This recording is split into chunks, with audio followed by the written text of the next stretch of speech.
All right, today we are talking about how to not mess up your kids through divorce. This is one of the biggest fears for us as parents. I certainly hear it from a lot of moms. I know I've heard it from some dads. I don't have a massive dad audience, but this is the number one fear. Like, we don't want our kids to be in a broken home and just screwed up because of our decisions. Now, this is also the number one fear of parents who are together as well. Like, I have taught parenting classes for many, many years, and it was like, I don't want to screw this up. I don't want to screw up my child. This is such an important task we have as parents. I don't want to mess this up. So let's talk about how to not mess it up. But first, we're going to define what messing up is. What does it mean to screw up your kids? And I want to start here because this is actually like a really key element, because this idea of messing up our kids, well, that's a fear that we have. And fear likes to stay general, because when it's general, it has control over us. It's this overwhelming thing that we can't quite grasp. We're just afraid of messing up our kids. Well, what does that mean? So many of us do not define what that means. So we keep our fear broad. We're worried about this thing that's going to happen, but we haven't actually defined this thing that's going to happen. So what does it mean to screw up your kids? And I actually don't have an answer to this, because that's going to be individual to you. A lot of people think it's like, oh my God, my kid's going to need therapy when they're older, or they're going to not have good relationships when they're older because of me. Things like that. So what does that mean for you? So I really want you to get intentional about what it means to screw up your kids. And I want you to face this fear in your imagination. What is your worst case scenario here? If you are in a divorce situation and worried about messing up your kids, what's your fear here? What happens in your imagination? What happens when you go through this and you mess up your kids? I want you to confront that in your imagination. Now, you are safe to do this in your own home. This is not happening in real time, but you need to go there because you need to understand what this fear is all about. So then you can release it. It doesn't have a hold on you, and you have tangible problems to solve. We want to get to the point where this fear is like, okay, I'm worried about this one thing, or this like they need to become specific so then we can manage them. That is always step one when we're dealing with fear. So what does it mean to mess up your kids? I also want to bring in this perspective of, our kids have developing brains. They are new to this world. They are perceiving things in ways that are different than how we are perceiving things. So there's situations happening, and they're making conclusions about what that means for them and what that means about them. And we can't control what they're thinking or how they're thinking. Yes, we can have dialogue with them and we can talk through things, but if you think back to the things that like screwed you up as a child, yes, there's the major events, but there's also just like the one sentence that someone said to you that made you form a conclusion. Like, someone called you, like a teacher called you dumb, and you were just like, oh yeah, I can't do math now. Like, there's all this random beliefs. I had one where I was at a school dance in early high school where I asked a friend to go to the bathroom with me, because obviously, like, teenage girls back then traveled and packed to the bathroom, and she didn't want to go. And then another friend asked her right after, and she's like, yeah, let's go to the bathroom. And I was just like, what I concluded with that was, oh, I'm not important enough or worth taking the time to, like, away from something fun to like go to the bathroom with. Like, it was a really like hurtful thing, but that was like one incident. I can't even recall any other times I asked or went to the bathroom with anybody else. So my point is, as our kids are being raised, they're developing conclusions, and just like one comment here or one situation here forms beliefs. So no child can leave childhood unscathed. We all have our issues. So our kids are going to be messed up no matter what. And I don't want this to disempower you. I want this to actually really empower you, because there is no perfect. There is no perfect in parenting. We are meant to go on this journey and then unravel. Like, we're meant to form these fears and limiting beliefs and beliefs about ourselves, and then the beauty part of this, and like from a soul perspective, is we're then here to unravel that. We're here to realize that what is happening on the surface, our day-to-day interaction, it's actually different than who we are as a person, and that is the soul's work through the lifetime. So childhood is like the breeding ground, it's the fertile ground for like all of the stuff, all of the yucky stuff that we have to work through and dissect later on in life. So no child can leave childhood unscathed, us or our kids. So there is no getting this perfect.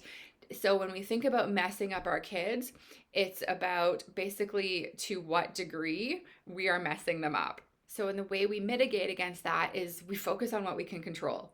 We can control how we show up. We can do our own inner work so we're not unleashing on our kids or reacting wildly or throwing all sorts of our stuff, dumping them on our kids. So our own inner work becomes one of the most important things that we can do for our child, so we can focus on what we can control. We can focus on how we show up as parents. Are we present with our kids, or are we constantly rushing around? Are we being really thoughtful when they share something hard with us, or are we just going into reaction mode? And then again, that comes back to our own inner work. So all we can do is focus on what we can control and how we can show up. And we cannot control how our child interprets that, what they do with that information, what they do with that interaction with us. We can't control that. The only thing that we can control is doing better and better and better by ourselves and by our kids. So focus on what you can control. And the other thing I want to mention before we dive into like the how of, how best to not mess up our kids is just the contrast. So if you are on the brink of a divorce and wondering if you should sort of pull the trigger on that, or if you are post-divorce and wondering like, would it have been better if I had stayed? Would it have been better for my kids? I just want you to contrast the fear of, we think about like, oh, divorce is going to mess up our kids. But staying in an unhappy, unfulfilling marriage, a relationship, can also mess up your kids. So I want you to, if you're worried about that, like if you're worried about the divorce aspect of it, contrast that with the staying stuck aspect of it. So, we oftentimes tend to focus on the fear of making the change, and we don't consider the fear of, or like the consequences of staying exactly where we are, and the ramifications then that has on our kids. So definitely, if you're facing your fear of the change, face your fear also of the staying stuck. It's very, very important, and it's often one that's overlooked. So now let's dive into how to not mess up your kids, even though you're going to mess them up. Likely, there's no avoiding that, but how can we sort of mitigate how much we mess up our kids? So let's start with the obvious, which is our relationship with our ex or their dad. So this is going to be obviously one that you can't fully control. You can control how you show up in that relationship, and that's really all you can control. But what has been shown has been that the kids that have parents that can speak to each other, be in the same room, be at, events together, those kids fare better than parents who are constantly fighting. And like I said, I don't know your situation, I don't know your circumstances, I don't know the history of everything, but that is sort of what the research shows. And obviously you can't control what your ex is doing, but you can control how you show up. So you can learn how to be okay being around your ex regardless of what he's doing. This involves putting your ego aside. This involves working through your triggers and reactions and your patterns of what his behavior means about you. So if he's doing something and you're always like, that's so disrespectful, I feel so disrespected, well, those two, like the action and the feeling you're experiencing are not necessarily linked. You've come to a conclusion about what his behavior means, but you can get to a point with your own inner work where he can act that way without you then internalizing that feeling or that belief about yourself. And I go into how to do this in my conscious co-parenting course. So if you're interested in diving into this further, definitely check out that course, breakingfreewithlindsay.com/co-parenting. Yeah, like I said, this is one of the most valuable things that you can do for your child, is learning to be okay being around your ex. So in line with that is learning how to talk to your ex and working through problems with your ex and being on the same page as much as possible on the bigger issues. The day-to-day stuff doesn't really matter, but the more you guys can be on the same page, the better and the easier it's going to be for your child. Now, if you cannot get on the same page on certain things, your child can certainly navigate that. It just simply would be easier for them if they didn't have to juggle all the balls and the feelings and the emotions and the reactivity and all of that. If you can get on the same page, if you can talk to your ex, if you can problem solve through things together, that's only going to benefit your child. Like, there's no downside to that. So this takes being willing to problem solve over being right. This takes validating his feelings, your ex's feelings, and his perspective, and acknowledging that your way is not necessarily the perfect way. There's pros and cons to every way of doing things. Like, life is not black and white, it's gray, especially when it comes to parenting. And being able to acknowledge where your solution is imperfect, that goes a long way to building trust with your ex and really trying to manage, like, okay, we're going to go towards this imperfect solution rather than like, I believe this is perfect and there's nothing wrong with this. Meanwhile, like, you both know, if you're being very honest, there's downsides to everything. So you have to be able to put the being right aside, put the ego aside, and really talk through things in a way that's uncomfortable. It's quite frankly uncomfortable. And, you know, we I don't feel like we've been taught in our society how to be comfortable in the unknown, and parenting is unknown, and co-parenting, there's a lot more unknowns, there's a lot more moving parts, and we need to be comfortable having these nuanced conversations without knowing the perfect solution and taking steps forward anyway. So the more we can do that with our ex, the better it will be for our child.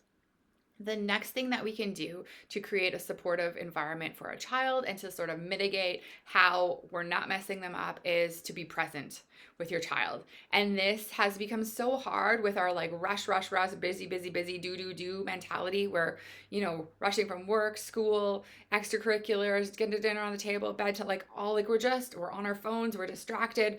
Like, rarely are we present with our kids, but this is so essential because it builds connection. It lets our kids know that they have at least one parent that they can trust and come to when they're struggling. So being present is about building that connection with your child, knowing they have a safe place within you. And that is one thing that it doesn't matter what your ex is doing. That is one way that you can show up for your child in a way that helps mitigate all of the messy stuff about divorce and co-parenting for your child. Now, to do this, you want to, like, when you're first seeing them, like, really genuinely connect with them. Slow down, put your phone down. Don't rush through life. Slow down, cut things out of your life if you can, because which you always can. Slow down. And the number one way that you can make sure you're present with your child is to do your own inner work, to take care of yourself.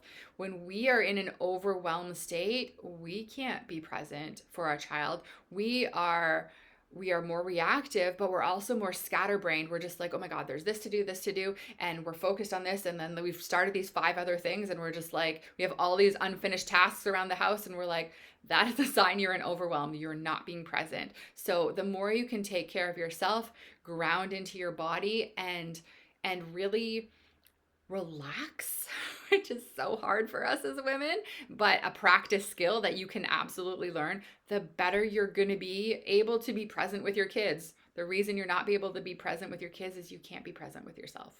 So that's step 1, is really taking care of yourself and learning to slow down and not just rush through the days. The next thing you can do is really value and appreciate the role that your ex plays in your child's life. So he might do things differently than you, but there is value in your child having that contrast, those different perspectives. It's almost like they are being shown how to live life through you and through your ex. And from that, they're going to take bits and pieces and decide how to live their life. And your ex, there's value in the contrast. There's also value in the different roles between men and women. And even though he doesn't think like you, he doesn't do things like you do, there is still value in his approach.